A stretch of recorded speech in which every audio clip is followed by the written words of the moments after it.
The crash that should have ended in silence. There's a line in professional cycling, one rarely spoken aloud, but understood by everyone who's ever raced a bike at 60 km an hour in the closing kilometers of a Tour de France stage. Crashes happen, they always have and they always will.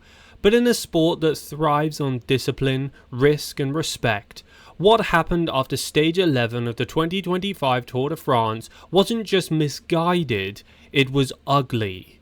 And it has no place in the peloton, or in the fandom that follows it. Let's start with the facts. Stage 11, which took riders from Uez to Toulouse, it was expected to be uneventful. A transitional sprint day, some breakaway antics, a fast run-in, maybe a few GC riders tucked in with their bodyguards just trying to stay out of trouble. Instead though, with less than 4Ks to go, Tadej Pogačar, the undisputed leader of the race, and the rider with the mallet joint clinging to his back like a second skin, went down hard on the tarmac. The replay was jarring. Pogačar tucked into the tail end of the main bench, glanced over his shoulder and started shifting lines when a rider from Uno X Mobility, Tobias Harland Johansson, slightly overlapped his front wheel with Pogačar's rear. The contact was light, but in a peloton compressed by the finish, light was enough. Pogačar was launched sideways into the curb, skidding across the hot pavement as chaos unfolded behind him. In the blink of an eye, Yellow was on the ground again. It wasn't a protester, it wasn't road furniture, and it wasn't deliberate. It was what every pro has seen 100 times. A racing incident. One of those uncomfortable, lightning-fast lapses of judgment when a wheel clips a wheel, a line drifts 6 inches, and suddenly, bam! The Tour's biggest name is bleeding from his hip and elbow. The Slovenian superstar didn't panic though. When he rose off the ground with blood drying on his right side, his face didn't show anger, it showed calculation, restraint. As the race's organisers scrambled, teammates dropped back and GC contenders cooled off the dogs up front. The only thing that mattered was getting Tadej back into the race. The 3rd kilometre rule didn't apply because it wasn't a flat sprint stage, it was a lumpy finale. The seconds counted, and yet in a rare show of sportsmanship, Remco Evenepoel, Ben Healy and others slowed down the pace to let Yellow rejoin. And that's when Pogačar gave the first real statement of the day, a quote that should have been the final word on the matter. "I was scared when I saw myself approaching the curb. I thought my head was going to smash right into it," he told media in Toulouse, bandaged but calm.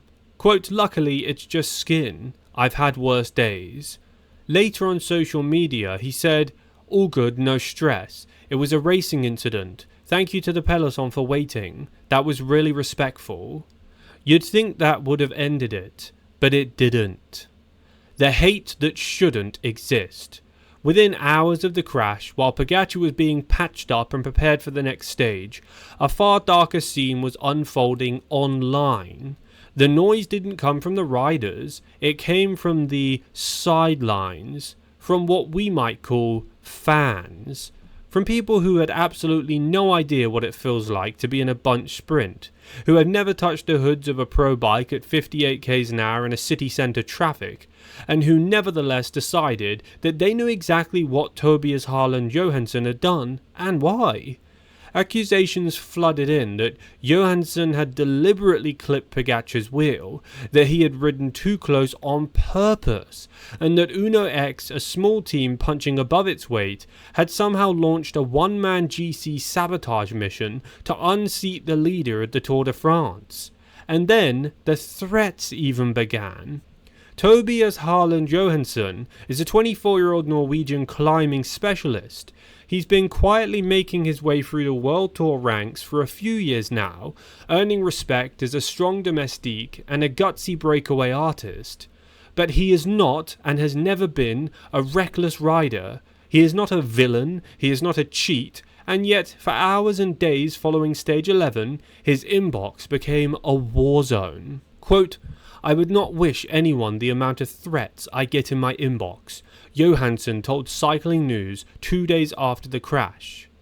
I am terribly sorry, but I also terrified of the hate from all the people. This feels very scary. That quote should make your blood run cold, guys, not because of what he did, but because of what was done to him. This is a rider who issued a public apology within minutes of the incident, stating clearly that it was an accident and that he hoped Pogačar was okay. And yet cycling fans, specifically some of those who claim to support Tadej Pogačar, acted with blind rage and baseless hatred. They filled his DMs with abuse, they told him to disappear, some told him to quit cycling, and some told him worse. So bad we can't even mention it in today's video. Tadej Pogačar tried to end this. Here's what makes the entire story even more pathetic. Pogačar himself tried to shut it down. He tried to be the adult in the room. He tried to protect the rider who had accidentally put him on the pavement. In the hours after the crash, Johansson reached out privately to Pogačar. The message was simple: "I'm sorry, bro." And the reply, exactly what we should expect from the current leader of the Tour de France. "Hey man, no stress, everything is fine," Pogačar wrote in response. "It was a race incident." Let that sink in. The guy who actually crashed, who could have lost time, skin and the Tour, chose forgiveness, chose calm, and yet people who sit behind avatars and usernames decided that they knew better. They accused Johansson of sabotage, of conspiracy. They flooded his social media posts with snake emojis and cries of disgrace. They threatened him because they thought they were defending their golden boy Pogačar. But here's the hard truth. If you harass someone online in the name of your favourite athlete, you're not a fan, you're a coward. And worse, you're damaging the very sport you claim to love. This is not just passion, it's abuse. Let's be absolutely clear, this wasn't a case of overexcited fans being a little too emotional. This was targeted abuse. This was a professional athlete competing at the highest level of a physically and mentally punishing sport, being inundated with threats and hate simply because he was involved in an unfortunate accident. And this is not a one-off cycling. Like every other global sport, has an ugly underbelly of a fan behaviour that grows louder every year. Fans and riders have been spit on, shoved, screamed at, and now digitally stalked. In a discipline that already asks its athletes to risk their lives on narrow alpine roads with zero margin for error, why do we think it's okay to pile on from the safety of a smartphone? Let's not mince our words. This is awful. The worst part is Johansson's innocence was never in question. Pogačar and UAE Team Emirates, even pundits on GCN and Eurosport, immediately recognised that the crash was accidental. There was no malicious intent, no reckless lunge or misdirection. It was, to quote Pogačar again, a racing incident. And yet the reaction on social media told another story. A story of people more interested in blaming than understanding, more committed to villainising than accepting a messy, chaotic truth. A truth that sometimes bad things just happen. Section 5. Grow up or get out of the sport. Tobias Haaland Johansson should never have had to make a public statement about feeling terrified of fans.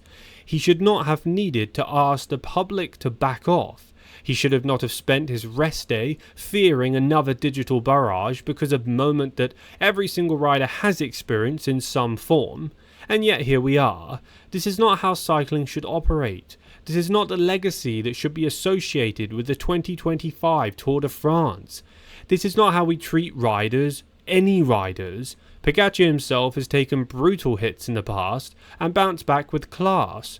So when he tells you to let it go, you let it go. Quote, "Please stop with that," Pogačar said to fans harassing Johansson. Quote, "It was just racing. Don't send hate. It's really not necessary." But clearly for some people, it was. What do you think about this? Comment down below in the comment section your opinions, leave a like on today's video to support the channel, and subscribe if this is your first time here to stay up to date with all of the latest cycling news, drama and the results. Be sure to tune in to our next video. I'll see you then.